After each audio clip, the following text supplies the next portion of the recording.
Oke. Baik, Bapak Ibu sekalian peserta pelatihan Brevet AB, untuk materi pelatihan sesi siang untuk PPH orang pribadi akan segera dimulai. Baik, kepada Bapak Lukman, waktu dan tempat kami persilahkan.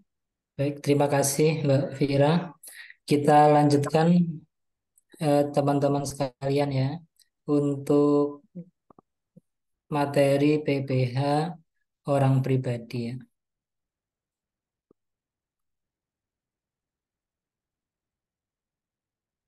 Nah, materi yang tadi ya untuk PPH final UMKM seperti yang teman-teman ketahui mulai berlakunya PP2 PP 55 ya 2022 itu ada layer ya atau batasan 500 juta. Seperti yang di contoh ini dia itu mencapai 500 juta pada bulan Maret 2023 seperti itu.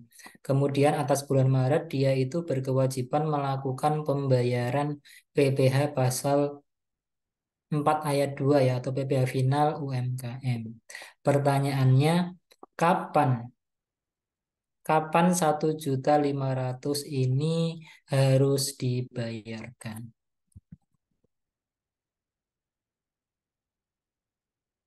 Ada yang bisa jawab Bapak Ibu?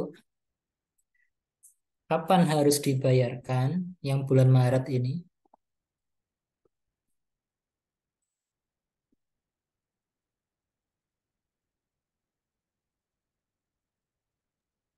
Baik, Bapak Ibu mungkin ada yang bisa bantu jawab atau yang sebelumnya sudah mengetahui. Ya, kapan harus dibayarkan? Saya sepertinya di bab KUP kemarin dan PPh output kemarin juga sudah dijelaskan sedikit ya mengenai batasan kapan harus dibayar. Ya, kapankah yang bulan Maret harus dibayarkan? Ini ya. Nah, ini coba kelihatan nggak? Ya, kelihatannya. Nah, ini adalah batas waktu, tabel batas waktu batas waktu pembayaran dan juga batas waktu penyetoran. Ini ya, karena PPh final UMKM, ya, PPh final UMKM itu termasuk dalam kategori PPh pasal 4 ayat 2. Jadi Bapak Ibu kalau mengingat PPh final itu pasti merujuk ke PPh pasal 4 ayat 2 ya. Itu ya. PPh pasal 4 ayat 2 sama dengan PPh final. Itu ada dua macam. PPh pasal 4 ayat 2 yang dipotong itu harus disetorkan paling lama tanggal 10 bulan berikutnya. Kalau untuk yang disetor sendiri itu maksimal harus dibayarkan tanggal 15 bulan berikutnya. Ingat kemarin sudah saya jelaskan skemanya. Setelah membayar itu jangan lupa untuk dilaporkan. Sama dengan ini ya, eh, dibayarkan tanggal 15, maksimal dilaporkannya itu tanggal 20 bulan berikutnya atau paling lama 20 hari setelah masa pajak berakhir. Artinya,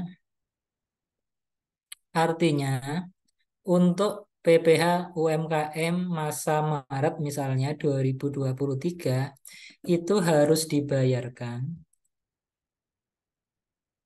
maksimal tanggal karena ini termasuk yang dibayar sendiri, maka harus dibayarkan maksimal tanggal 15 bulan Maret. Ya, seperti itu. Harus dibayarkan maksimal Maret ya.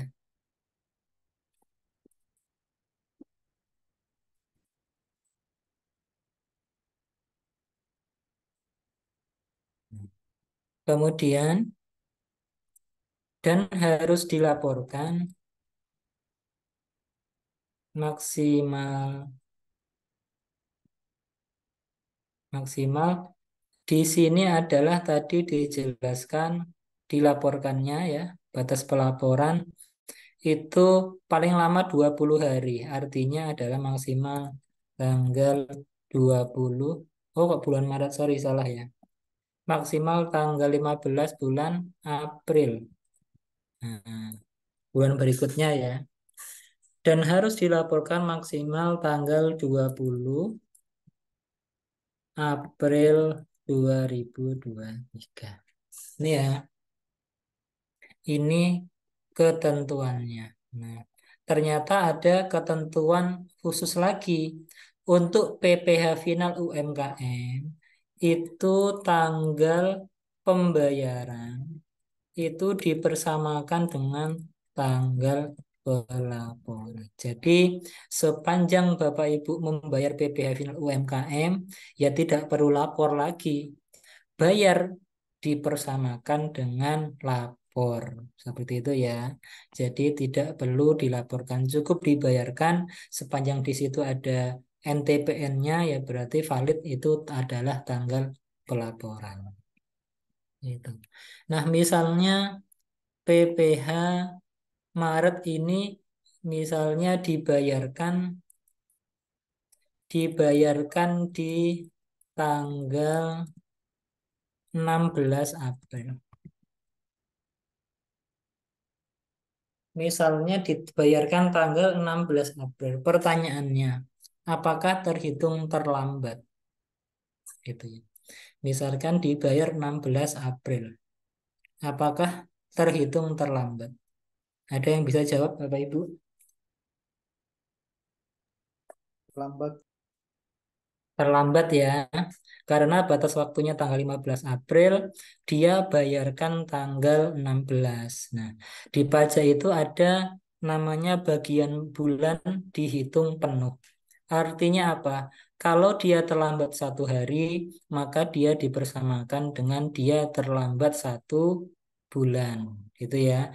Jadi atas keterlambatan taruhlah misalnya pokok pajaknya itu 1.500.000, maka kalau dia bayarkan tanggal 16 April, maka potensi sanksinya itu adalah sama dengan tarif ya, tarif dikalikan tarif bunga ya, dikalikan berapa bulan dia terlambat, dikalikan pokok pajaknya yang dia bayar.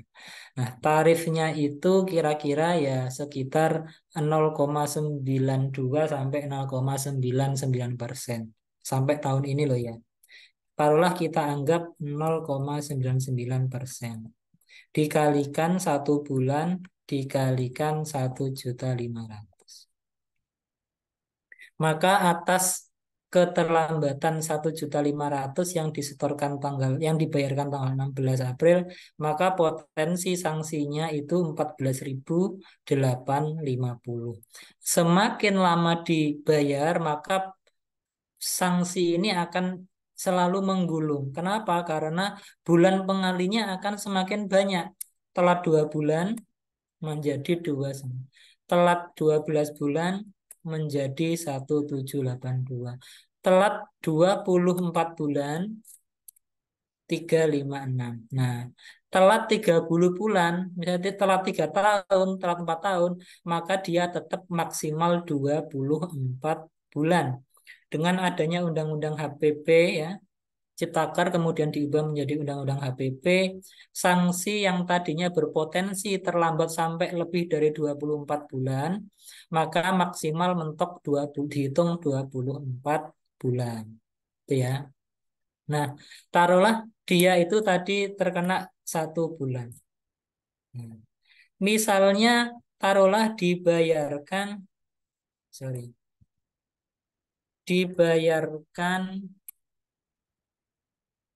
pada tanggal 21 April. Terkena sanksi tidak? Sanksi ya, karena dia terlambat bayarnya. Nah, potensi sanksi.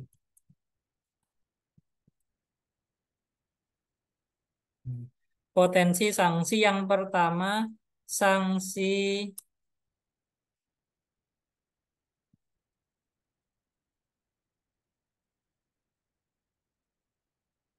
sanksi telat bayar ya. Rumusnya adalah karena 21 April ya. 21 April itu terhitung telat dihitung 1 bulan, maka misalnya pakai tarif 0,99% dikalikan 1 bulan dia telat dikalikan pokok pajaknya. Nah, tadi dijelaskan bahwasanya tanggal bayar sama dengan tanggal pelaporan. Gitu ya. Berarti logikanya dia itu bayarnya tanggal 21 April. Berarti dia itu lapornya juga dipersamakan tanggal 21 April. Padahal di aturannya PPh 4 ayat 2 itu harus dilaporkan maksimal tanggal 20 bulan berikutnya. Berarti kalau dia bayarnya tanggal 21 April, dia itu ada 2 potensi sanksi. Yang pertama sanksi telat bayar ya. Ini bisa Undang-Undang KUP pasal 8 atau 9 ya. Kemudian dia ada sanksi terlambat. Ini sanksi pasal 7. Berapa sanksinya per masa? 100.000. Berarti ketika dia itu bayar tanggal 21 April, total potensi sanksinya itu terlambat bayar plus terlambat lapor. Jadi sanksinya adalah 114.850. Pak, misalnya saya bayarnya itu telat tanggal eh, 21 Mei misalnya. Oh, berarti ya terlambat 2 bulan. Ini dikalikan 2. Tapi ini tetap tetap 100.000. Seperti itu ya. Nah, sampai di sini ada pertanyaan Bapak Ibu. Ini di rumah saya lagi hujan deras Bapak Ibu ya. Mohon maaf kalau suaranya nanti agak kurang jelas. Pak, saya pernah baca, Pak. Jadi kalau UMKM itu yang terlambat laporkan pajak, dia kena Oh, administrasi denda 100 sebentar, ribu. sebentar Mas. Saya pakai headset dulu ya, Ya, Pak. agar suaranya terdengar. Sebentar ya.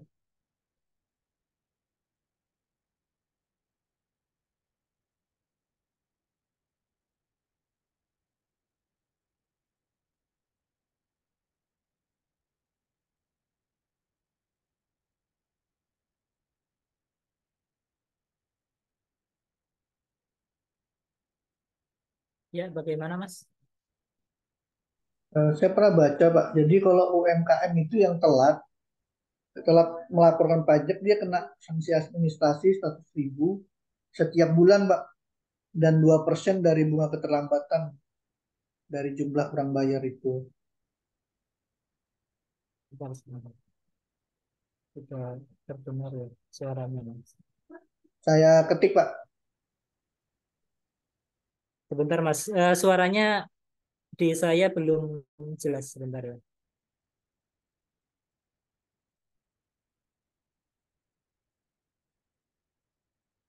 Ya, bisa dikeraskan sedikit Mas suaranya.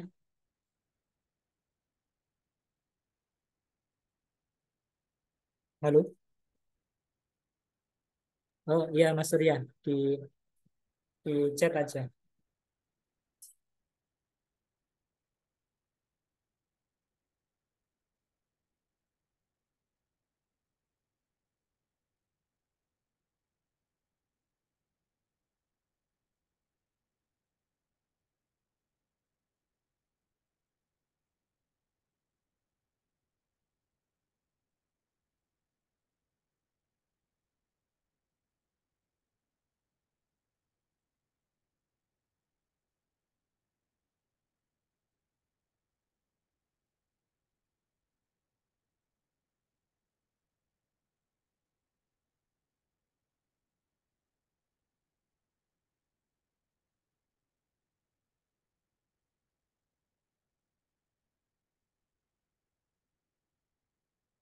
Oh gitu. Mas Surya ini pernah pernah apa namanya pernah dengar bahwasannya kalau UMKM itu terlambat melaporkan pajak maka dikenakan denda sanksi administrasi 100.000 setiap bulan dan 2% dari bunga keterlambatan per bulan. Itu memang benar ya. Dendanya itu memang 100.000 per bulan. Jadi setiap bulan memang. Ini kan tadi di contohnya itu telatnya di bulan atas pembayaran bulan Maret ya. Maka karena Maret dia telat, maka dihitung 100.000 per Maret saja. Nanti kalau masa April dia itu telat lagi, dibayarkan di Mei telat gitu juga nanti terkena sanksi 100 juga untuk bulan Aprilnya seperti itu. Kemudian untuk sanksi yang 2% ini aturan lama Mas ya. Sebelum Undang-Undang Cipta Kerja itu memang pengali bulannya itu sanksinya itu 2% dulu. Kemudian diubah menjadi Undang-Undang HPP, Undang-Undang Ciptaker, kemudian menjadi Undang-Undang HPP, itu tarif sanksinya diturunkan, menyesuaikan tingkat suku bunga. Nah, sepengalaman saya dari tahun 2021 sampai dengan sekarang, itu sanksinya itu di antara 0,92% sampai 0,99%. Oleh karena itu, dalam contoh hari ini saya gunakan contoh 0,99%. Jadi, Bapak Ibu, sanksi 0,99% ini adalah sanksi tidak baku ya, tidak baku. Kalau kita ingin melihat sanksi, karena setiap bulan itu sanksinya berbeda, Bapak Ibu ya, naik turun. Kalau kita ingin melihat berapa sih besaran sanksinya untuk bulan-bulan tertentu, itu bisa lihat di webnya pajak, atau websitenya BKF. Itu ya, itu ya, Mas. Siapa tadi yang tanya? Ya, itu ya, Mas Surya ya. Jawaban dari saya.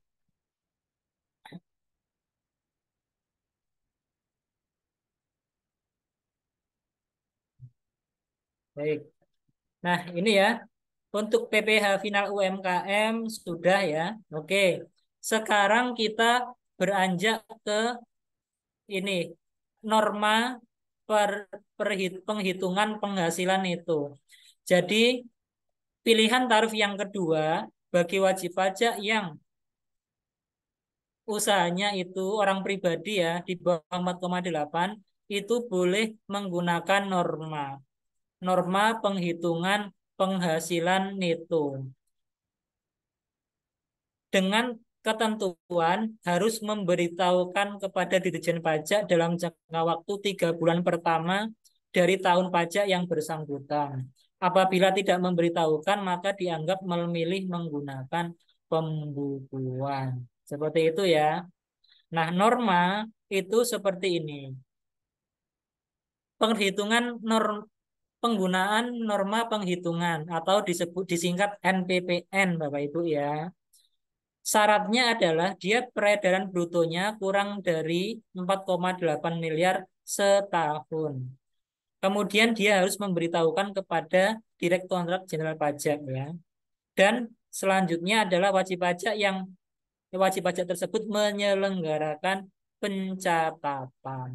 Itu ya. Nah, cara menghitungnya itu seperti ini, Bapak Ibu ya. Nah, misalnya peredaran usahanya itu adalah,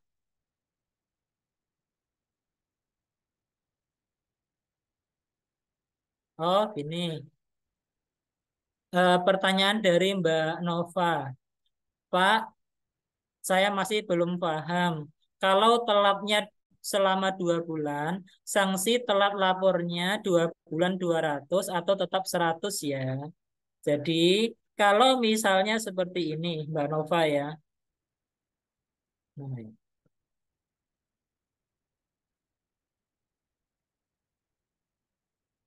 mana? Nah, ini ya. Nih, ini Mbak Nova ya. Misalnya bulan Maret baru dibayarkan, baru dibayarkan, baru dibayarkan tanggal 21 Maret, April ya. Maret. Misalnya baru dibayarkan tanggal 10 Mei misalnya.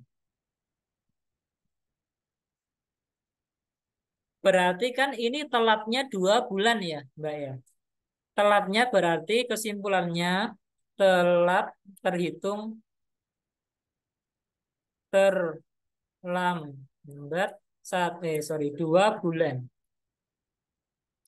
Karena terhitung terlambat 2 bulan, maka dia terkena sanksi terlambat bayar, juga sanksi terlambat lapor. Terlambat bayarnya karena dia itu menghitungnya adalah sama dengan tarif bunga dikalikan berapa bulan dia telat, berapa dikalikan pokok pajaknya yang dibayar. Nah, karena sanksinya itu karena telatnya itu 2 bulan, maka nanti tarifnya dikalikan dengan 2 bulan seperti ini. Nah, yang sanksi terlambatnya itu tetap 100.000, bukan dikalikan 2, bukan dikalikan 2 seperti ini, bukan ya. Tetap ini 100.000.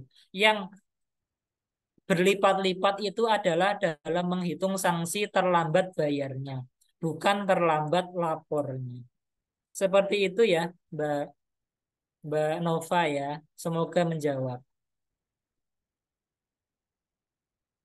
Oke, sampai mana tadi ya saya? Norma ya. Nah, nih norma se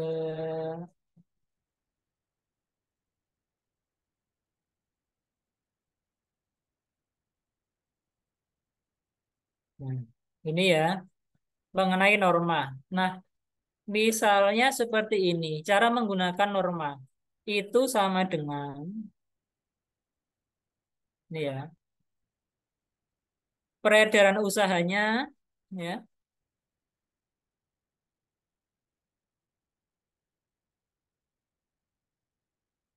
Peredaran usahanya ditulis di sini. Misalnya kasusnya seperti ini. Maka peredaran usahanya itu 4 miliar. Nah, norma misalnya 25%. Maka penghasilan netonya itu sama dengan 4 miliar dikalikan 25% sama dengan 1 miliar. Kemudian PTKP-nya itu misalnya K1 ya. Kalau PTKP K1 itu saya lupa. PTKP K1. K1 63 juta ya. 63 juta.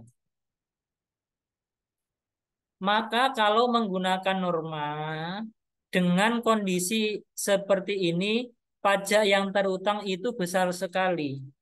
225 juta. Ya, Pak, 25% ini dari mana, Pak? Apakah boleh saya ganti 35%? Itu ya. Apakah boleh saya ganti 35%? Apakah boleh saya ganti 5%, Pak, biar lebih kecil, Pak, pajaknya? Ternyata tidak boleh. Norma ini angka sudah pasti ya. Melihat normanya itu ada di sini. Di ini ya, di Per 17 tahun 2015. Norma seperti ini ya. Ini untuk yang 10 ibu kota provinsi utama. Terus selanjutnya untuk ibu kota provinsi lainnya ini 15% dan daerah lainnya. Tinggal kita lihat jenis usahanya apa. Kalau tadi di contoh itu Pak Agus, usahanya alat tulis kantor. Berarti kita cari normanya alat tulis kantor itu berapa ya? Nah, kita cari.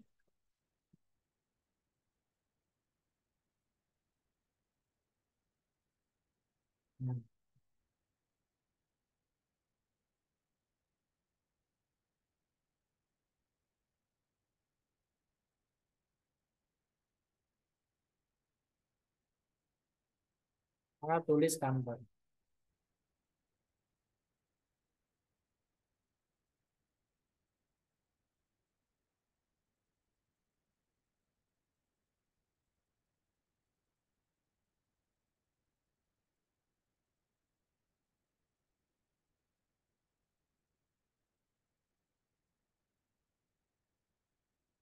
Nah, ini ya, perdagangan eceran alat tulis kantor ternyata 30% untuk ibu kota provinsi utama.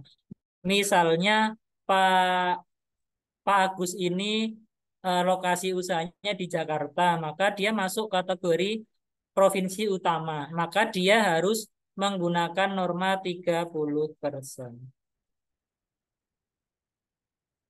Nah, jadi pajaknya besar sekali, ya.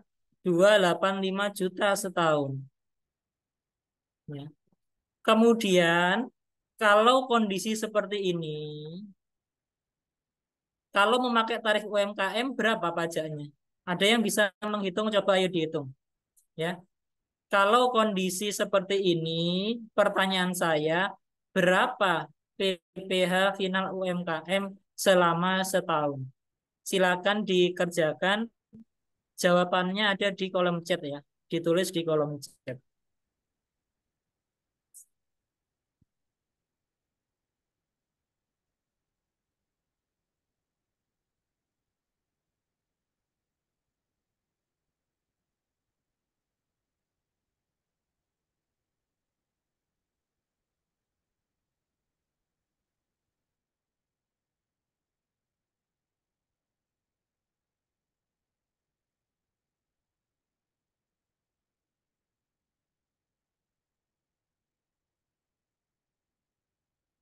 Silakan.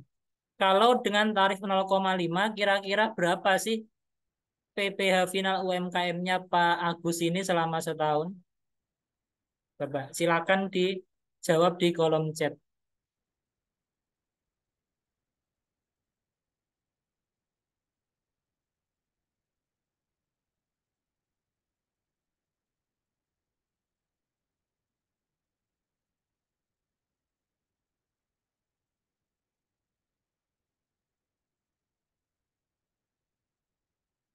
Silakan. Ada yang sudah berapa PPh finalnya? PPh final UMKM-nya untuk tahun untuk omset peredaran usaha 4 miliar.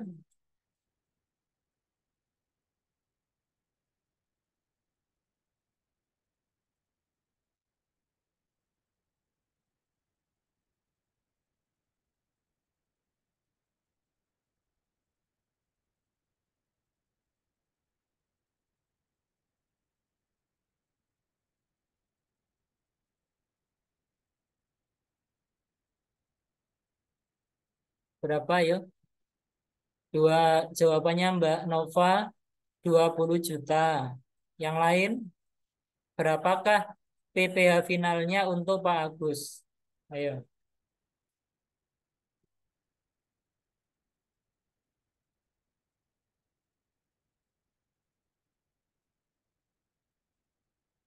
Mbak Okta 17.500. Ayo.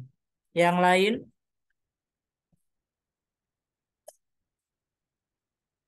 peredaran usahanya 4 miliar. Nah, PPh finalnya total setahun sama dengan berapa? Ini ada jawaban beda nih dari Mbak Okta dan Mbak Nova ya.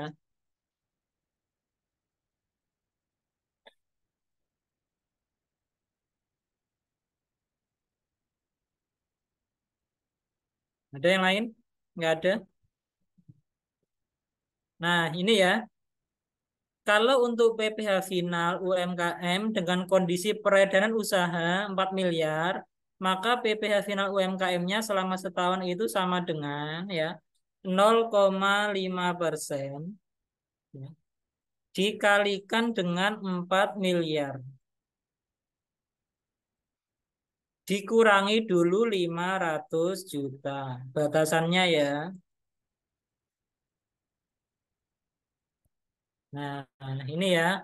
Maka kalau untuk memakai tarif PPh final UMKM itu pajaknya ya kira-kira pajaknya itu 17.500.000 seperti itu. Kalau pakai pembukuan kalau pakai norma atau pencatatan itu ya pajaknya besar sekali. Nah, ini ya. Nah, kalau misalnya pakai pembukuan atau tarif umum pasal 17, maka dia dari laba bersihnya, ya. Kalau ini kan dari kotornya nih, laba kotornya ya. Sorry, dari peredaran usahanya. Kalau memakai tarif umum, maka dia dari laba bersihnya. Ini ya, penghasilan kena pajaknya. Oh, sorry. Dari laba bersihnya ini ya. Oke. PTKP-nya K1 ya 63.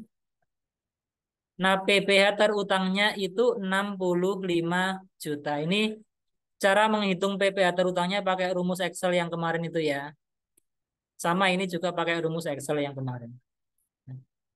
Ternyata 65.750. Nah, inilah yang saya katakan bahwasanya teman-teman setelah dari pelatihan ini bisalah ya membuat perencanaan pajak. Jadi pemerintah itu memberikan beberapa alternatif tarif yang bisa digunakan oleh wajib pajak seperti ini. Tinggal dilihat aja disimulasikan. Kira-kira yang menguntungkan pengusaha itu yang mana? Seperti itu. Nah, kemarin Pak Menkop Koperasi ya sepertinya minta bahwasannya kalau PPh final UMKM itu jangan ada batasannya lah ya. Jangan dibatasi. Kasihan. Seterusnya aja sepanjang dia itu memang di bawah 4,8 miliar. Cuma kan memang itu perlu nanti undang-undangnya yang diubah seperti itu ya. Karena yang 7 tahun ini sudah tercantum di undang-undang gitu ya, atau di peraturan pemerintah gitu. Nanti peraturan pemerintahnya yang diubah. Sampai di sini ada pertanyaan Bapak Ibu? Ya,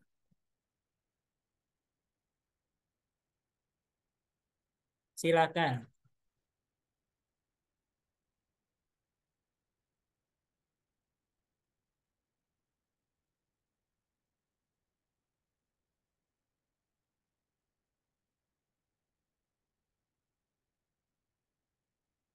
Silakan ada pertanyaan? Baik, Bapak Ibu mungkin dari penjelasan Pak Lukman ada pertanyaan atau ada yang masih kurang jelas dan ada yang belum paham, silakan bisa ditanyakan.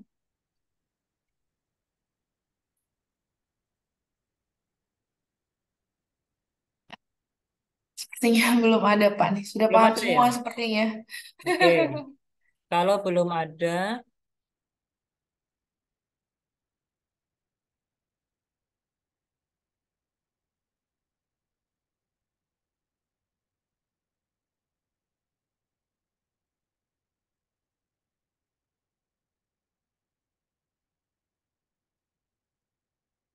nah sekarang bagaimana cara pelaporannya?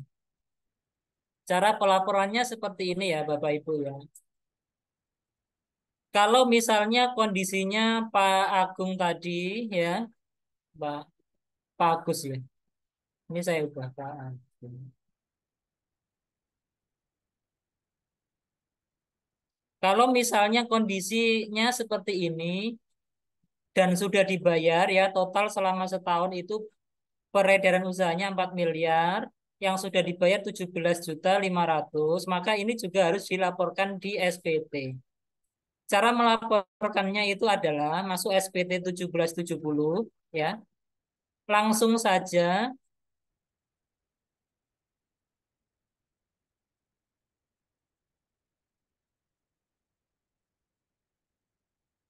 Nah, ini ya.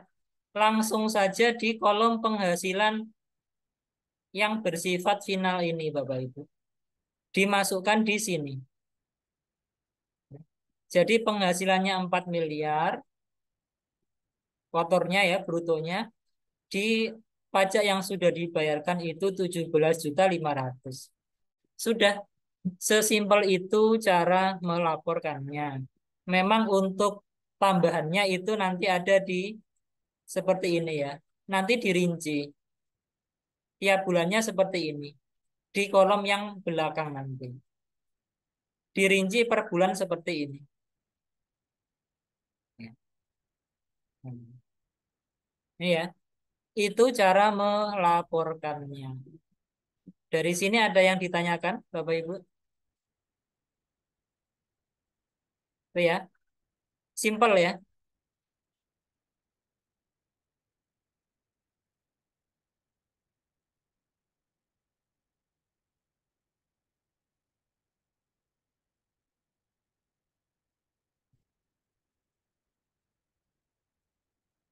Nah, ini ya. Nah, kalau misalnya mau melaporkan yang norma, ini. Misalnya pakai ini. Cara menghitungnya, cara melaporkannya bagaimana? Maka kalau pakai norma, cara melaporkannya itu seperti ini. Tadi yang final ini dikosongi dulu, ya. Kemudian masuk di sini. Nah, ini ya. Penghasilan neto dalam negeri dari usaha atau yang bebas bagi wajib pajak yang menyelenggarakan pencatatan. Norm ini jangan lupa pencatatannya dicentang dulu, ya. Pembukuannya jangan dicentang. Ya, seperti ini. Kemudian dagang ya tadi 4 miliar. Ini normanya berapa tadi? 30%.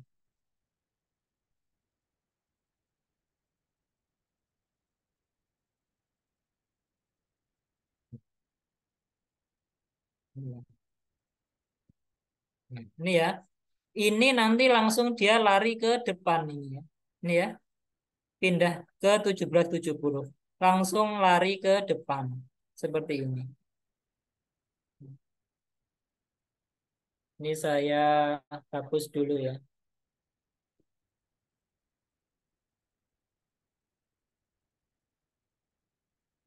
Nah, dia langsung lari ke depan seperti ini. Kemudian terhitung, nah, dia PPh terutangnya 285 juta. PPh terutangnya 285 juta. Yang harus dibayar sendiri itu 285.100.000. Seperti ini. Ya. Ini cara melaporkan di SPT tahunan. Kemudian yang pembukuan. Bagaimana cara melaporkannya? Ini agak lebih rumit ya Bapak Ibu. Karena dia itu harus melampirkan laporan laba rugi dan harus melampirkan neraca. Cara melaporkannya adalah ya, ini kita kosongkan dulu ya. Kemudian jangan lupa centang ini. Pembukuan nanti dicentang. Ya. Jangan sampai tidak dicentang ya. Dicentang.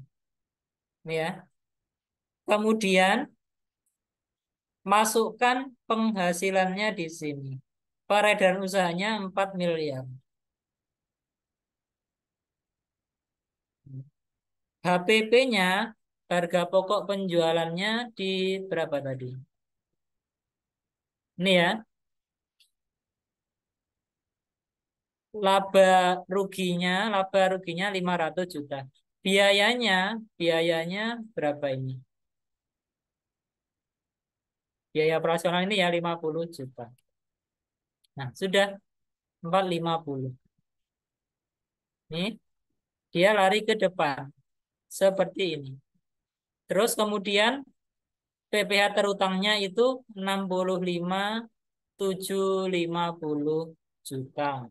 750 juta ya. Jadi yang harus dibayar itu adalah 65.750. Sama ya? Sama. Sampai di sini ada pertanyaan, Bapak Ibu? Belum ada, Pak. Ya. Ada pertanyaan?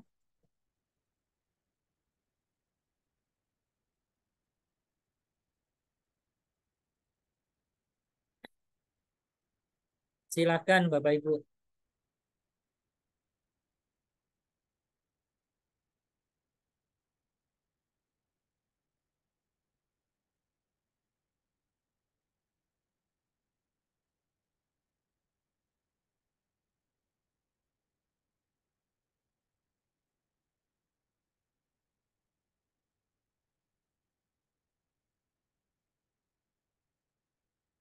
Hmm.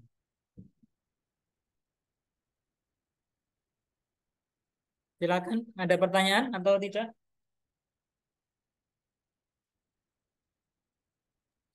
Baik, Bapak Ibu mungkin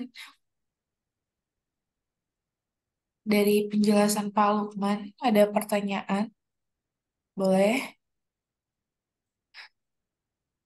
Atau Bapak Ibu mempunyai kasus di kantor tempat bekerja dan ini berhubungan dengan PPh orang pribadi, silakan ditanyakan. Mungkin nanti Pak Lukman bisa bantu jawab seperti itu.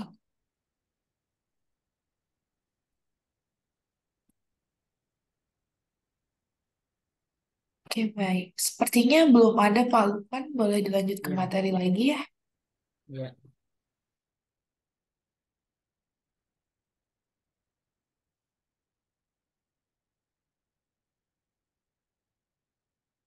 PPh final UMKM sudah ya. Kemudian, nah ini ya masalah sekarang di tarif umum pajak. Bagaimana kalau misalnya menggunakan tarif umum ya, PPh pasal 17 ya.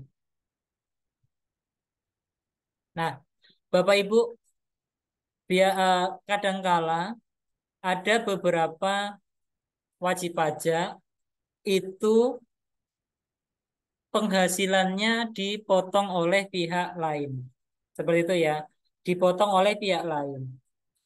Contoh misalnya ya, karena Pak Agung ini dia itu mempunyai usaha jual beli ATK, suatu saat itu bendahara Dinas Pendidikan belanja di toko Pak Agung, belanja ATK, misalnya senilai 20 juta.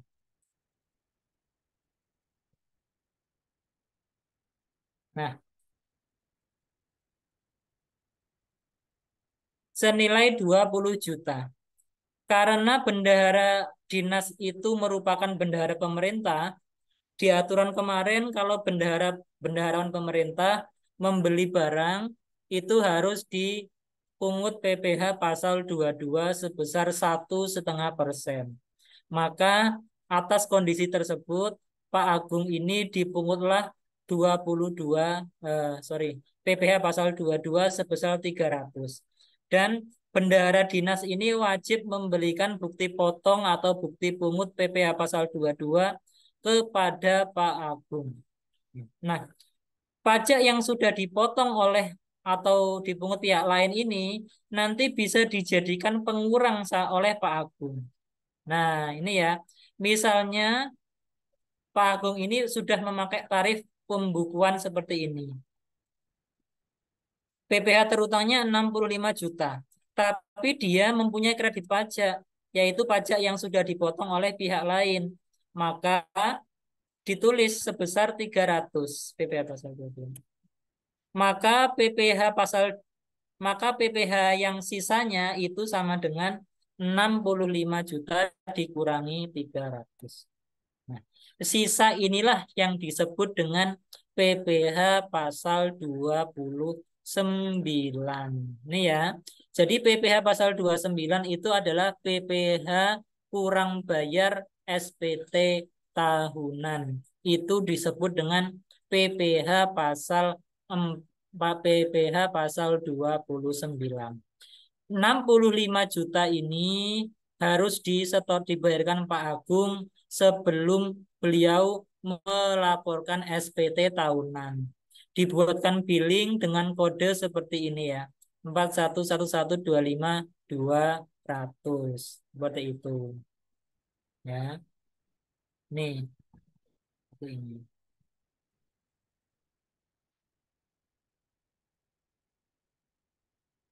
semakin banyak bukti potongnya, maka nanti ya tabungannya dia semakin banyak, kredit pajaknya semakin banyak. Nanti di akhir tahun PPh pasal 29 kurang bayarnya itu juga akan semakin rendah seperti itu ya.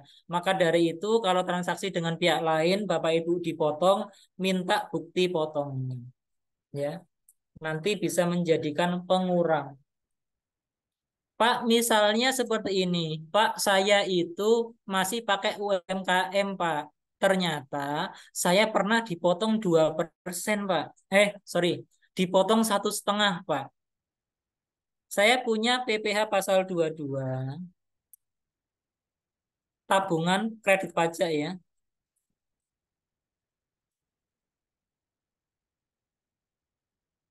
Saya punya tabungan 300, Pak. Nah, 17.500.000 sudah saya bayarkan, sementara saya ada kredit pajak. Ini perlu dilaporkan enggak? Bisa ya, boleh dilaporkan.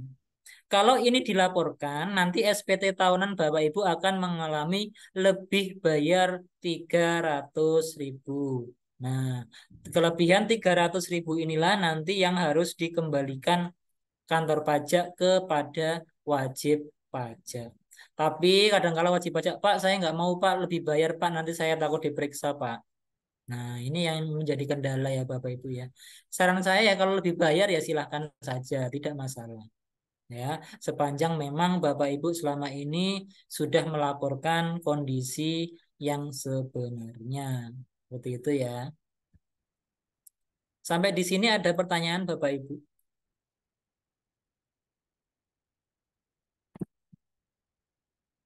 Silahkan. Ada pertanyaan? Baik, silakan Bapak Ibu mungkin ada pertanyaan. Balik kami tanyakan karena sambil diskusi ya Pak. Iya. Seperti itu.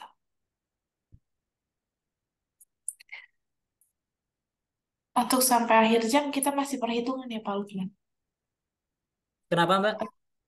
Sampai akhir jam nanti masih ada Iya, perhitungan lagi. iya kita akan selalu perhitungan ya. Maksudnya kita Excel seperti ini ya, menghitung. Oke, baik. Baik, Bapak Ibu, silahkan jika ada pertanyaan.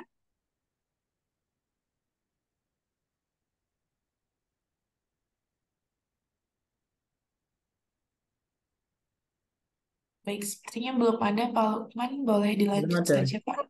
Ya,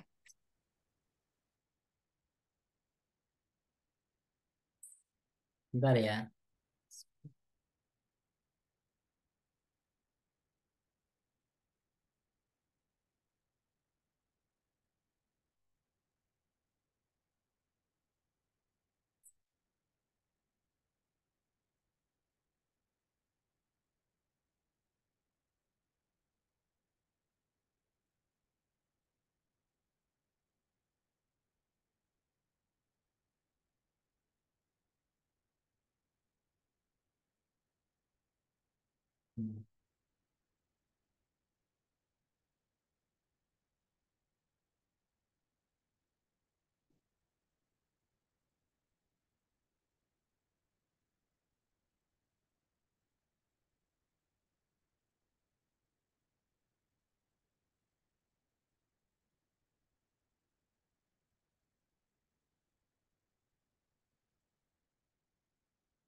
Ini ya Bapak Ibu ya.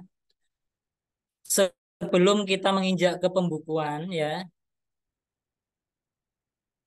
Ini ya.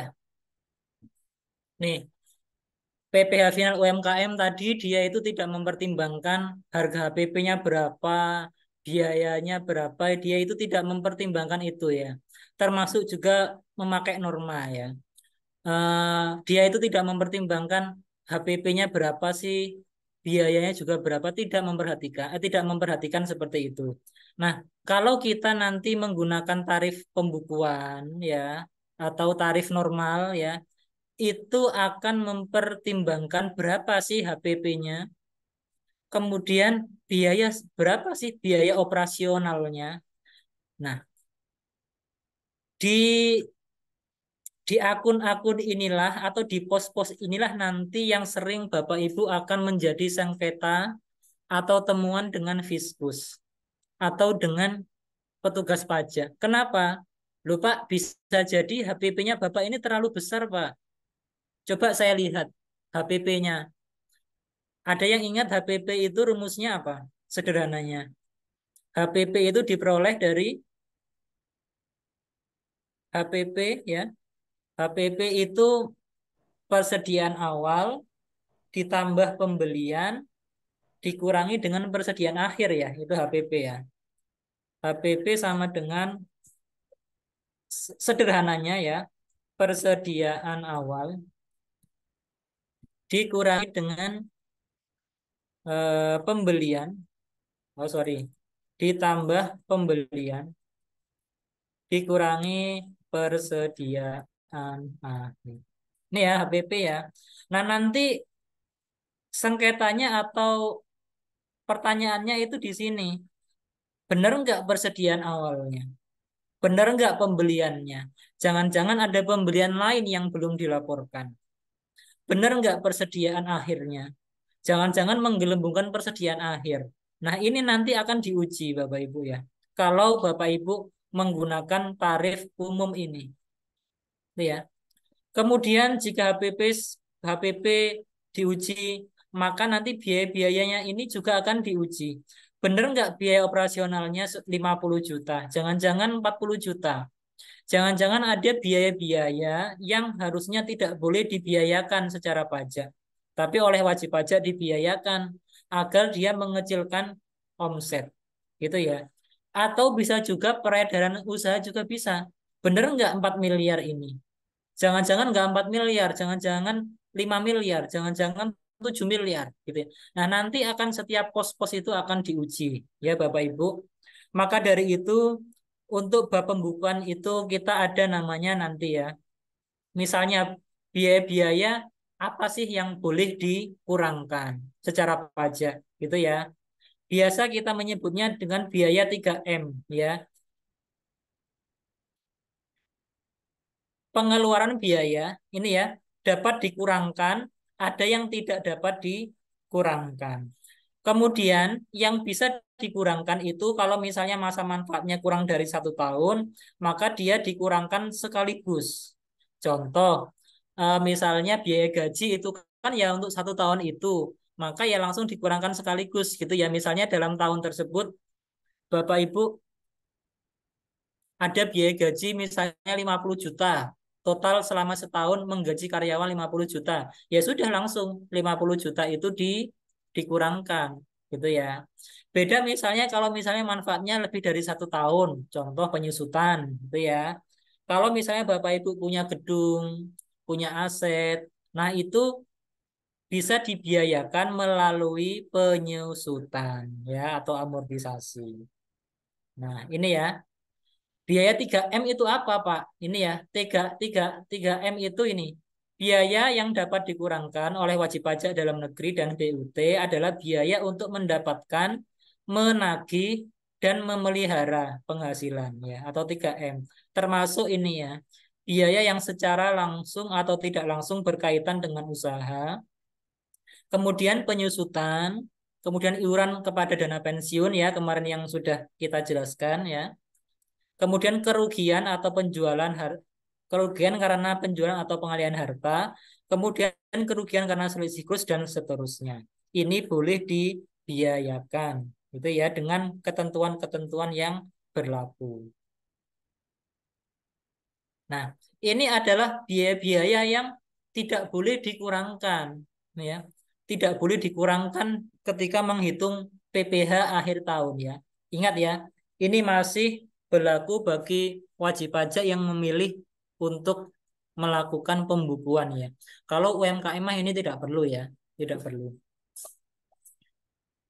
Nah, ini ya yang pertama yang tidak boleh dikurangkan adalah pembagian laba dengan nama dan dalam bentuk apapun, seperti dividen. Jadi dividen itu tidak boleh dikurangkan dalam menghitung besarnya penghasilan kena pajak. Kemudian biaya-biaya yang dibebankan atau dikeluarkan untuk kepentingan pribadi pemegang saham, sekutu atau anggota. Seperti yang tadi itu ya, seperti yang saya jelaskan.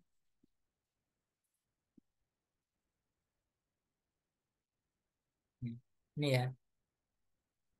Nih, misalnya di biaya operasional ini ada untuk biaya untuk membeli motor anak. Nah, itu ya.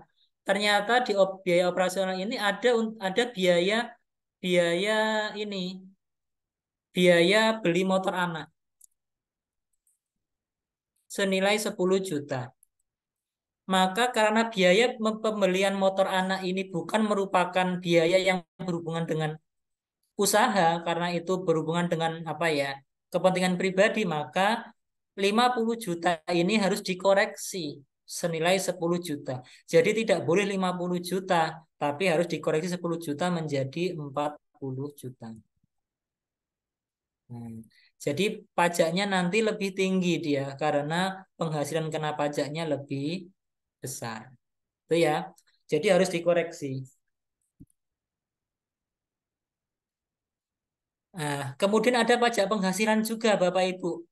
Termasuk dia ini juga sanksinya. Nah, itu ya, tidak boleh dikeluarkan, tidak boleh dibiayakan. Misalnya, Pak, di biaya operasional ini itu isinya ada pembayaran denda pajak, Pak. Karena tahun kemarin saya itu bayar pajaknya terlambat, SPT-nya, kemudian saya dikenakan denda 1 juta, Pak.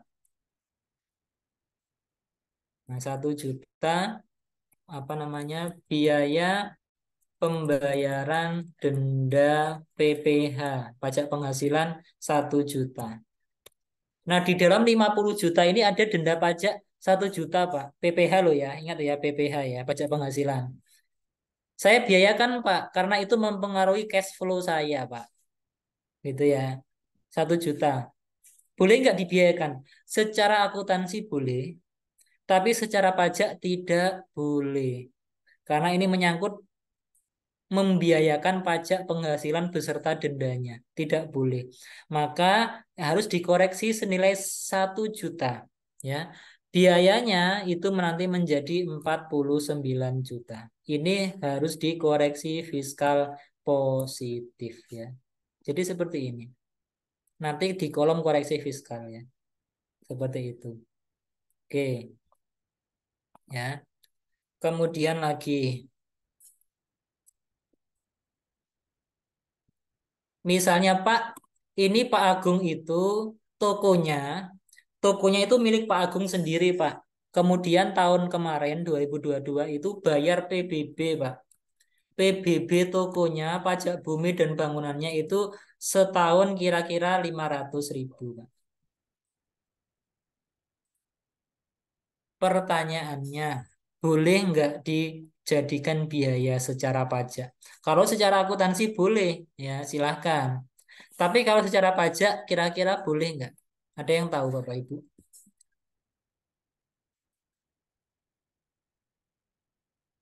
Silahkan, ada yang tahu?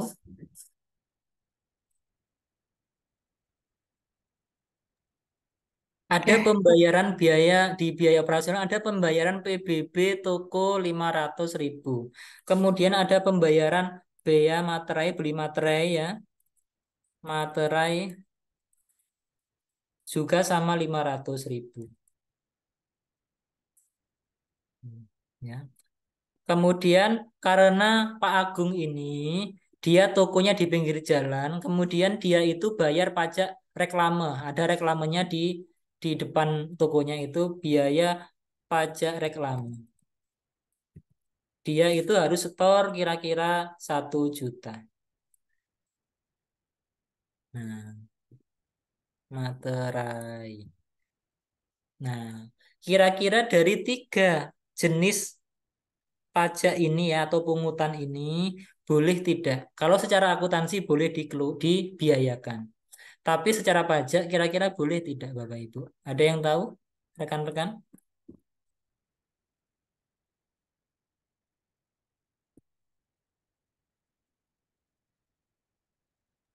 Baik, silakan mungkin Bapak Ibu sekalian boleh dibantu jawab. Kita gunakan waktunya lebih banyak untuk diskusi karena penjelasan ini lumayan agak sulit. Jadi mungkin Bapak Ibu jika ada yang belum mengerti silahkan ditanyakan kembali saja seperti itu ya. Untuk soal ujiannya ini hampir sama ya Pak dengan yang Ya, sekarang kita jelaskan seperti soal itu. ujian nanti di bab PPh orang pribadi ini nanti terkait dengan pembukuan Bapak Ibu ya. Bukan PPh final, bukan norma. Nanti ujiannya adalah menjawab kasus dan harus dihitung berdasarkan, oh iya ada dua nanti. Bagaimana kalau misalnya pakai tarif umum dan bagaimana kalau menggunakan norma. Ya, nanti ada kasusnya ya untuk ujian. Ini ya, saya jawab ya. Kalau untuk tadi kan yang tidak boleh dibiayakan itu berhubungan dengan pajak penghasilan. Ya. Namun kalau pajak-pajak yang lain ya itu boleh dijadikan biaya. Baik itu secara akuntansi maupun secara pajak. Nah, ini PBB, pajak bumi dan bangunan itu kan bukan pajak penghasilan, maka dia boleh jadi biaya. Boleh dikurangkan ya, menjadi pengurang di sini boleh. Bea materai itu juga bukan merupakan pajak penghasilan, jadi boleh jadikan pengurang.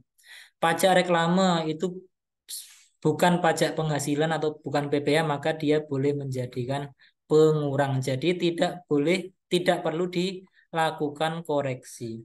Yang perlu dilakukan koreksi adalah pembebanan pajak penghasilan beserta sanksinya. Nah, ini loh ya. Nih, sanksi nih. Administrasi berupa bunga, denda, kenaikan serta sanksi pidana berupa denda yang berkenaan dengan pelaksanaan perundang-undangan di bidang perpajakan. Itu tidak boleh dibiayakan. Itu ya. Ini ada yang ditanyakan Bapak Ibu? Silahkan. Silahkan mungkin Bapak Ibu teman-teman.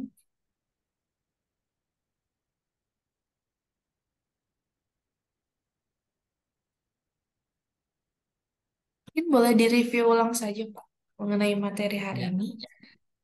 Oke ya.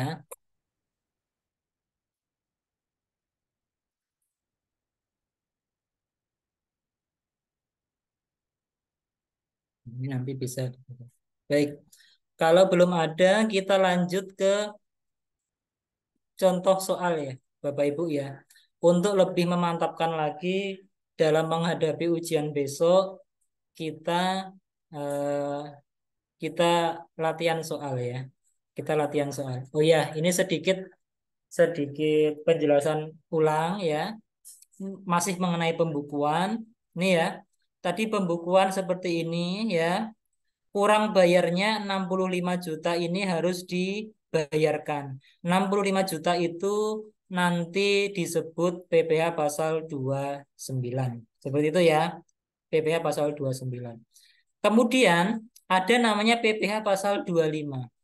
PPh pasal 25 itu adalah PPh cicilan ya. Cicilan yang harus dibayar setiap bulan berdasarkan kurang bayar SPT tahunan. Contoh, misalnya ini tahun 2023 ya. Tahun 2023 ya, itu kurang bayarnya 65 juta. Misalnya taruhlah sudah dibayar ya oleh Pak Agung ya.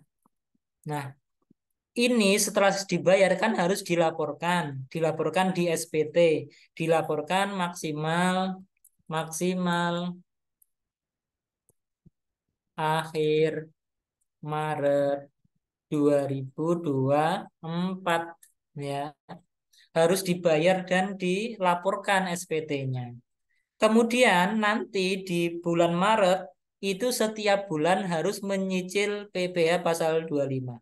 Cara menghitungnya adalah PPh pasal 29 tahun kemarin dibagi 12. Jadi seperti ini ya. Jadi nanti tahun 2024 bulan Maret sampai Desember Pak Agung ini wajib membayar cicilan sebesar atau PPh pasal 25 sebesar 5.454.167 setiap bulan dari bulan Maret sampai dengan dari masa Maret sampai dengan masa Desember 2024 ya. Jadi masa Maret ya sampai dengan Desember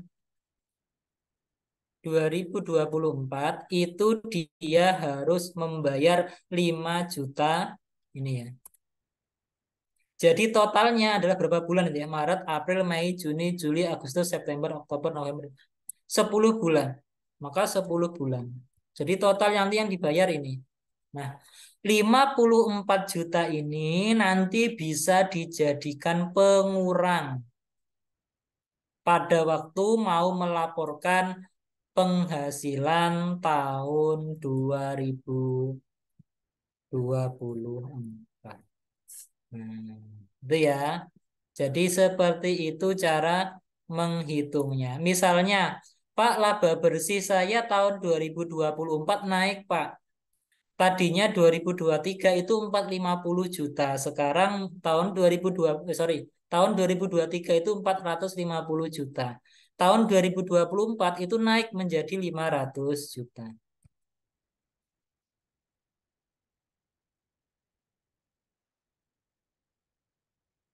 Itu ya. PTKP-nya tetap 63 juta. Nah, ini ya. Kredit pajaknya, nah ini ya membedakan. Tadi ada tabungan dari PPh pasal 25 yang dibayarkan setiap bulan. Total yang dibayarkan 54 juta. Itu ya. Jadi kalau misalnya atas laba bersih 500 juta di tahun 2024 itu ternyata pajak setahunnya itu 78 juta. Nah, 78 juta ini tidak dibayar semua, tapi dikurangkan dengan PPh pasal 25 yang sudah dibayar masa Maret sampai Desember 2024 sebesar 5 juta dikali 5,4 dikali 10 bulan ya, Maret sampai Desember. Maka kredit pajaknya itu ini. Jadi sisa yang harus dibayar itu nanti di SPT tahunan 2024 adalah 23.708.333. Ini yang harus dibayarkan oleh Pak Agung sebelum dia lapor SPT tahun 2024. Itu ya. Nah, nanti tahun 2025 sama ya, harus dihitung dulu cicilannya ini berdasarkan nanti apa namanya PPh terutangnya. Gitu ya. Sampai di sini ada yang ditanyakan Bapak Ibu? Ya. Sampai di sini ada yang ditanyakan. Ini mulai agak sulit ya materinya ya Bapak Ibu ya. Rekan-rekan. Ya, sekali. Mungkin silakan Bapak Ibu jika ada pertanyaan.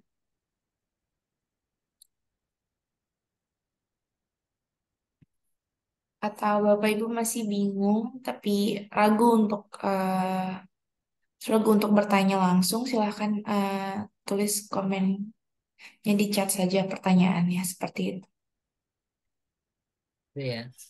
Karena memang Ya. materinya sudah mulai agak rumit ya Pak.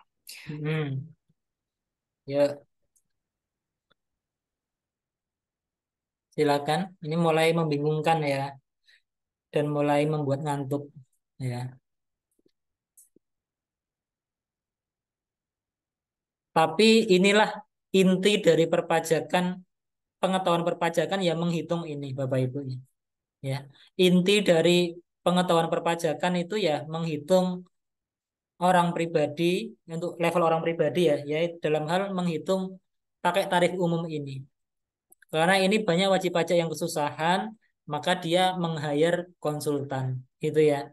Sebenarnya tanpa meng-hire konsultan pun dia bisa berkonsultasi ke kemarin ya ke petugas penyuluh pajak gitu ya.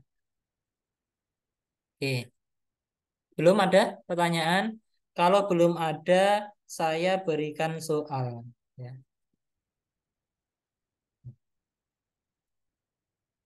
Nah, ini ya. Ini soal nanti seperti ujiannya ya. Nah, seperti ujiannya mirip-mirip ya, Bapak Ibu ya. Seperti ini nanti contoh soalnya. Silakan dikerjakan Bapak Ibu ya. Contoh soal latihan, saya berikan waktu 20 menit untuk mengerjakan. Ya. Nggak apa-apa Mbak Fira ya? Atau terlalu lama? Tidak apa-apa, Pak. Silakan Ya, saya sambil. berikan ya. Soalnya saya kirim di kolom chat ya.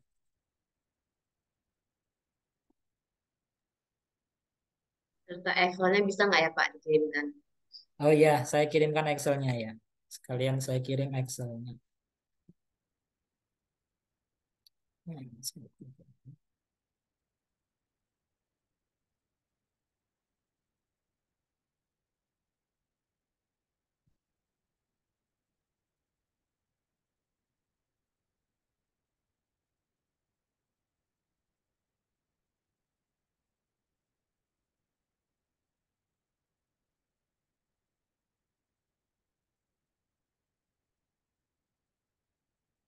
Sebentar.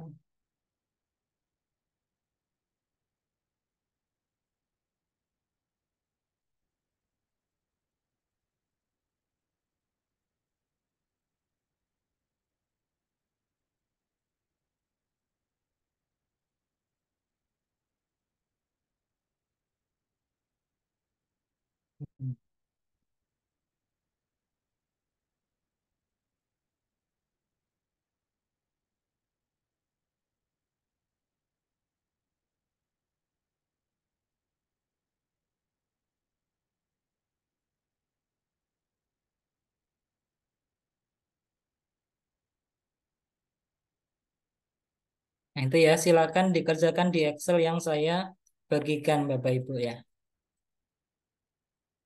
Bapak Ibu harus bisa mengelompokkan mana penghasilan final, mana bukan penghasilan final. Kemudian Bapak Ibu harus bisa mengelompokkan mana yang merupakan objek pajak, mana yang bukan objek pajak. Itu harus bisa diidentifikasi. Karena jangan sampai salah kolom ya. Kalau salah kolom, nanti perhitungan pajaknya itu akan kurang tepat. Seperti itu ya. Silakan dikerjakan sampai 14.40 ya. 14.40. Baik, Mbak Fira ya. Seperti itu sampai 14.40. Oke, baik. Terima kasih, Pak Lukman. Mungkin dari peserta yang masih hadir di Zoom kali ini, silakan dikerjakan soal yang diberikan oleh Pak Lukman sampai dengan pukul jam 14.40. Terima kasih. Untuk peserta yang tidak bisa mendownload melalui eh, Zoom, saya akan kirimkan melalui grup WhatsApp. Terima kasih.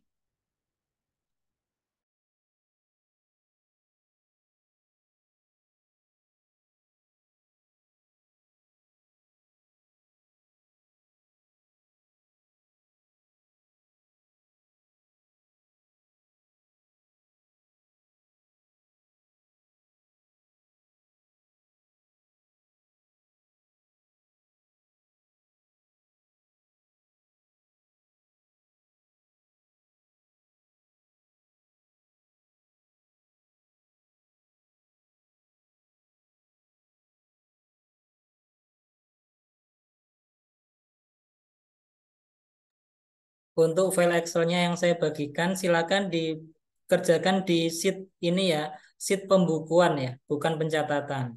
Ya, Bapak Ibu ya. Di sheet Excel-nya di bagian pembukuan.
Pak Lukman,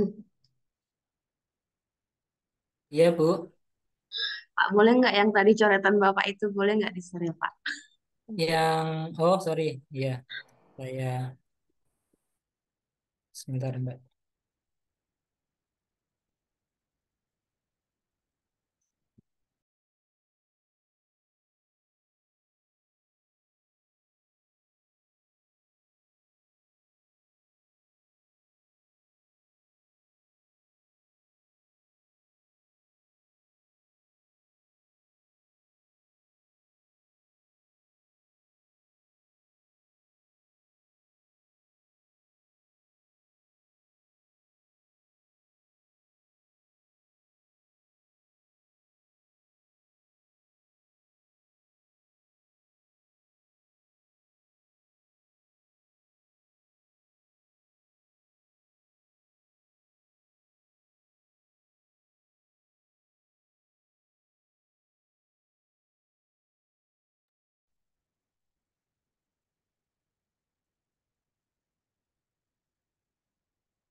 Halo, siang Pak. Iya, Mbak Dewi. Terima kasih Pak. Oh iya. Mm-mm.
Baik, Pak Lukman.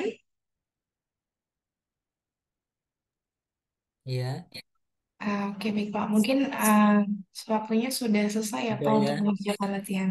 Baik, Mbak. Tadi juga ada beberapa peserta yang izin Pak katanya tidak bisa mengerjakan sambil di jalan. Mungkin Bapak nanti bisa review, uh, bisa kita bahas bersama-sama sepertinya. Gitu ya Ya, Pak. baik, Mbak. Baik, Bapak Ibu, itu ya terkait soal yang saya berikan dan Excel yang saya kerjakan tadi ada sedikit rumus yang salah ya, Bapak Ibu ya. Sebentar.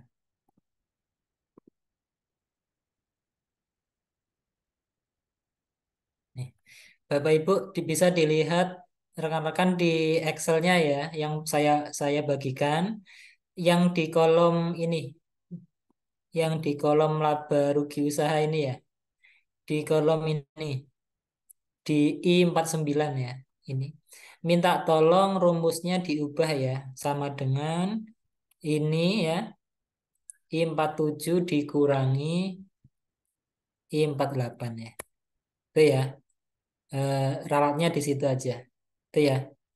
Minta tolong Excel yang saya bagikan itu rumusnya ini diubah ya.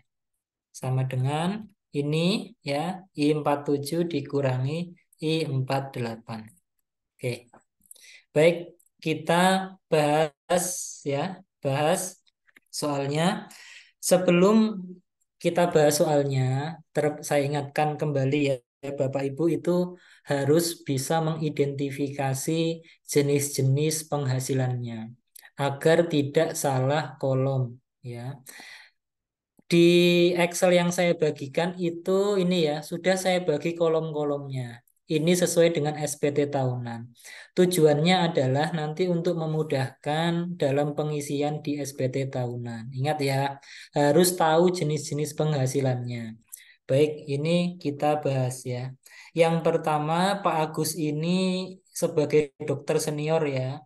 Dia itu praktek di Rumah Sakit Abdi Waluyo. Dia sebagai pegawai tetap di sana, sebagai dokter tetap di sana. Di samping itu, beliau juga punya klinik, gitu ya, punya klinik dan kliniknya itu memberikan ada omsetnya, gitu ya.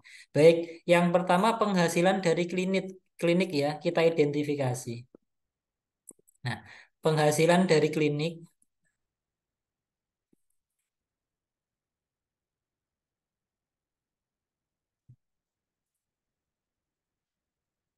Nah, ini adalah penghasilan penghasilan ya, objek pajak ya, objek pajak ya, penghasilan dari usaha ya, atau yang non final ya. Kita identifikasi dulu agar nanti pengelompokannya mudah. Oke, sudah. Kemudian ada penghasilan klinik termasuk biaya sewa ruko. Termasuk penghasilan sewa ruko. Jadi ceritanya di 2 juta ini ternyata di dalamnya itu ada penghasilan dari sewa ruko. Misalnya Pak Agus ini kliniknya ada klinik satu, kemudian di sampingnya itu ada miliknya Pak Agus juga dan itu disewakan misalnya ya, disewakan kepada orang lain gitu ya. Maka kita lihat ternyata penghasilan sewa ruko itu termasuk penghasilan final. Final. Nah, ini ya penghasilan final. Maka dari itu ya, yang ini dulu ya. Penghasilan dari kliniknya itu kita masukkan di Excel yang tadi. Ini ya. Nah, ini ya. Dari ini tidak perlu diisi karena Pak Agus ini tidak melakukan pencatatan ya. Ini hanya untuk pencatatan, maka kita tidak isi ya. Kemudian penghasilan yang dari kliniknya masuk di sini. Dari usaha ya. Penghasilan dari usaha atau pekerjaan bebas. 2 miliar kita masukkan di sini. Ya. Oke, sudah. Kemudian biayanya, biaya operasional kliniknya itu setahun 1,2. Kita masukkan di sini. 1,2 ya. Nah, secara komersial penghasilan netonya itu 800 juta. Oke. Kemudian prive dari CV sehat. Ingat tadi ya saya jelaskan, keuntungan dari CV itu bukan merupakan objek pajak. Nah, berarti 200 juta ini masuk di kolom ini. Nah, ini ya.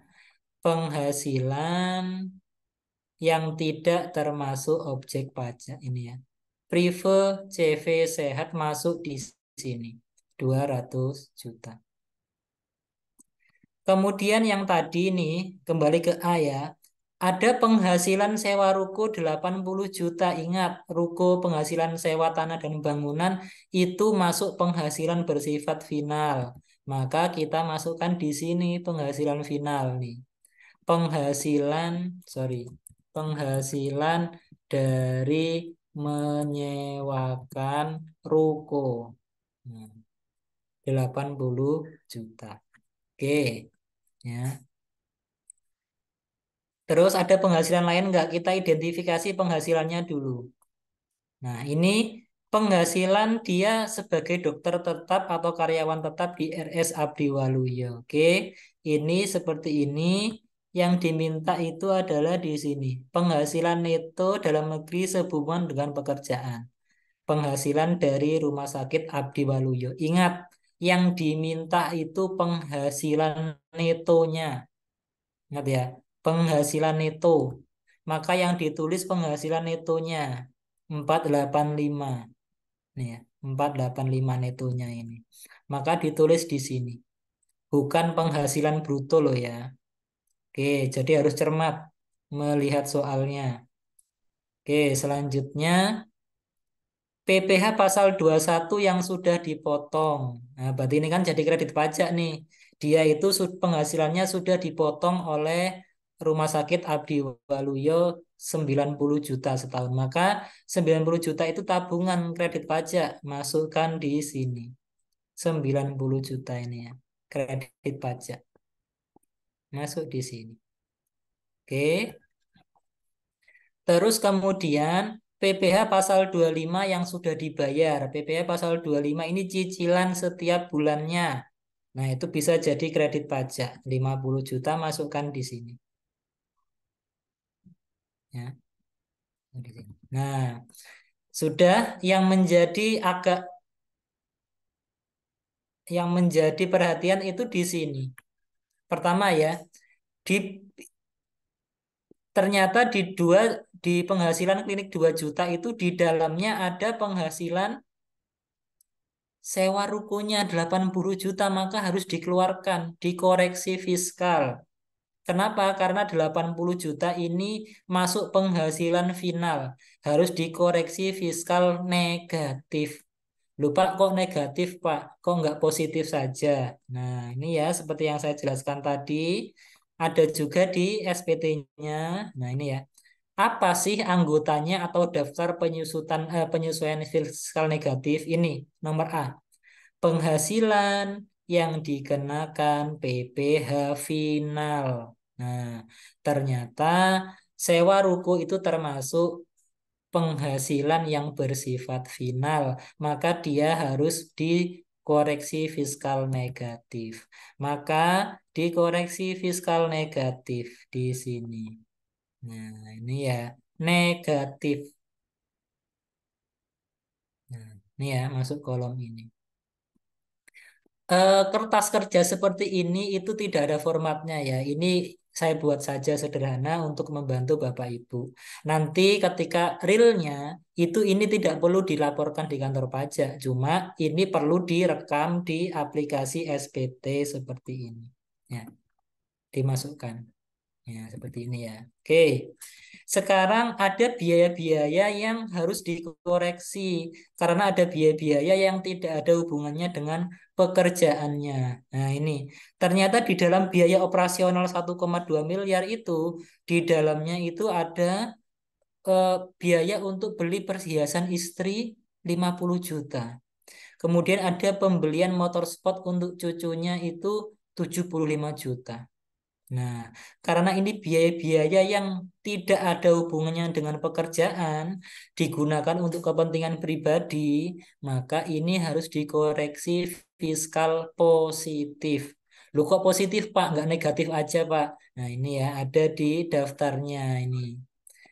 A. Biaya-biaya yang dibebankan atau dikeluarkan untuk kepentingan pribadi wajib pajak atau orang yang menjadi tanggungannya. Tidak boleh dikeluar apa namanya? Dibiayakan, gitu ya. Terus ternyata di dalam biaya operasional ini ada pembayaran PBB dan biaya materai 30 juta. Nah, ini tidak apa-apa, tidak masalah ya. Karena yang tidak boleh itu hanya pembayaran PPh. Oke ya. Terus selanjutnya ada pembayaran PPh pasal 25, Pak, senilai 50 juta. Nah, ini di dalamnya ini ternyata ada untuk bayar pajak penghasilan pasal 25, 50 juta. Nah, ini tidak boleh, harus dikoreksi fiskal positif. Loh kok positif, Pak, nggak negatif? Ini ada di daftar ini. Penyesuaian fiskal positif. Di sini yang nomor F ada pajak penghasilan, dikoreksi. Nah, dari semua koreksi itu rinciannya seperti ini ya. Nah, ini ya. Koreksi positif itu ini ya. Negatifnya itu sewa ruko. Ini ya. Jadi koreksi fiskal positif jumlahnya 175 ini ya. Sama ya. Ini. Kemudian yang positif, yang negatif ini 80 juta ini ya. Penghasilan dari sewa ruko. Kemudian di total ternyata kurang bayarnya 199 juta. Ini sudah terumus ya, terumus. Yang belum terumus hanya ini PTKP-nya ya. Jangan lupa, PTKP-nya 63 juta.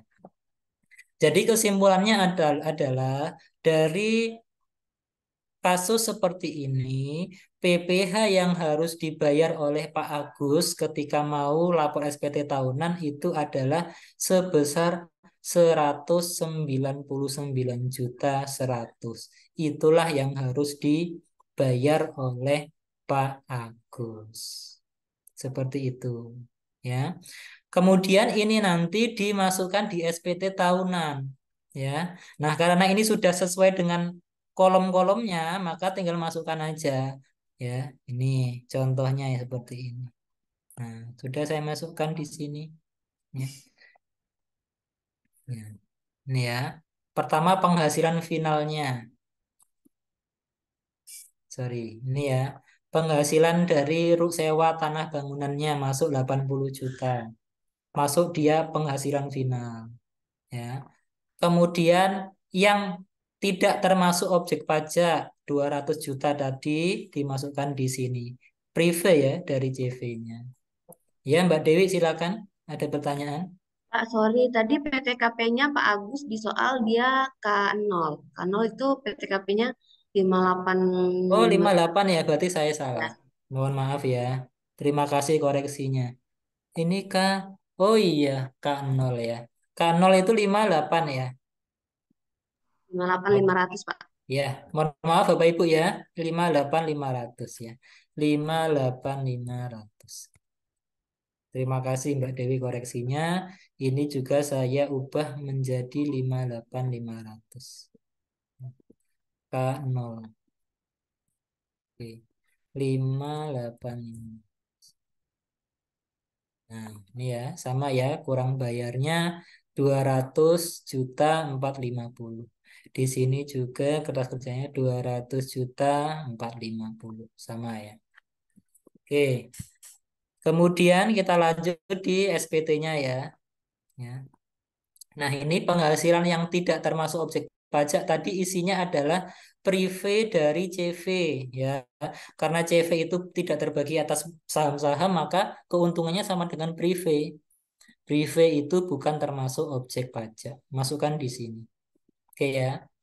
Kemudian ini adalah daftar pemotongan yang daftar bukti potong oleh pihak lain ha- karena ini hanya ada satu, yaitu dari Rumah Sakit Abdi Waluyo, maka ditulis di sini, ya. NPWP-nya rumah sakit, nomor bukti potongnya, tanggal pemotongannya, ya. PPh pasal 21 senilai 90 juta. Ini ya tadi ya 90 juta ya. Oke, sudah. Kemudian di halaman 2-nya ini tidak perlu diisi ya, karena ini hanya untuk yang pakai norma. Jadi kita kosongi ya. Kemudian ini penghasilan dari Rumah Sakit Abdi Waluyo karena ini berhubungan dengan pekerjaan dia. Ya 500 juta brutonya ini ya. Brutonya ini. Nah, ini bruto ya. Yang diminta bruto ini. Kemudian pengurangnya dilihat di sini nih. Nah, 15 ya. Oke, masukkan di sini netonya sekian. Nah, ini nanti langsung lari ke depan dia. Lari ke depan. Nah, kemudian ini untuk yang dari kliniknya, yaitu 200 juta, 2 miliar, biayanya 1,2. Nah, penghasilan neto secara komersial, ini ya, komersial itu 800. Ternyata ada penyesuaian-penyesuaian fiskalnya tadi ya. Nah, ini dari perhiasan istri, tuh kemudian pembelian motor dari cucunya itu ya masuk sini, total 50 juta ditambah 75 juta. Kemudian ditambah pajak penghasilan ya. Nah, total sekian. Kemudian visual negatifnya dari ruko tadi ya, penghasilan ruko itu masuk sini. Total penghasilan setelah koreksi fiskal itu 895. 895 akan lari ke depan secara otomatis. Nah, langsung hitung sendiri sama ya. Kurang bayarnya 200 juta. Ini jangan lupa mencantumkan pajak yang dipotong oleh pihak lain ya. Sini ini otomatis terisi ya. Kemudian jangan lupa memasukkan PPh pasal 25 yang sudah dibayar setiap bulan itu 50 juta. Ini ya. Nih, 50 juta. Nah, ini ya. Nah, ini ada infonya ini. Oke, seperti itu ya. Kira-kira nanti ujiannya ya semoga eh, teman-teman bisa menjawab. Saya kembalikan ke Mbak Vira. Oke, baik. Terima kasih banyak Pak Lukman. Mungkin Bapak Ibu sekalian, karena waktunya sudah jam 3 sore, tapi sebelumnya sampai sini apakah masih ada yang ingin bertanya? Silahkan. Oke, baik. Sepertinya sudah tidak ada ya Bapak Ibu sekalian. Mungkin karena serta sudah tidak ada yang bertanya, saya izin untuk tutup eh, pelatihan pada hari ini ya Pak. Ya, Mbak, silahkan. Oke, baik. Baik, Bapak Ibu sekalian peserta pelatihan Brevet AB, materi PPh orang pribadi hari ini sudah selesai. Namun sebelumnya kita akan melakukan sesi dokumentasi terlebih dahulu dan para peserta diminta untuk menyalakan kamera dan mikrofon. Boleh dibantu untuk on kamera dulu, Bapak Ibu? Oke, baik. Oke, baik. Untuk materi tambahan yang tadi boleh di-share ke saya, Pak, biar nanti saya share Ya. ke teman. Ini saya share di kolom chat ya, Mbak ya. Oh, boleh. Ya. Mungkin nanti sambil, oke. Oke, sudah. Oke, tunggu sebentar.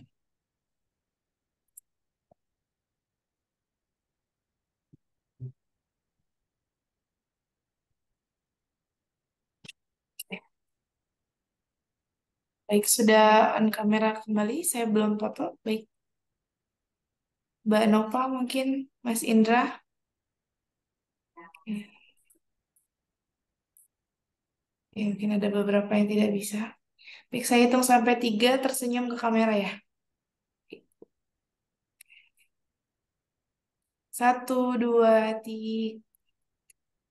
Oke, ditunggu sebentar.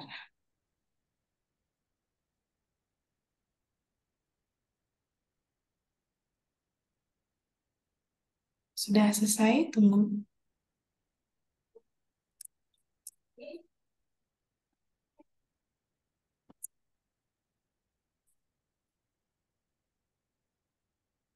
Bapak Ibu.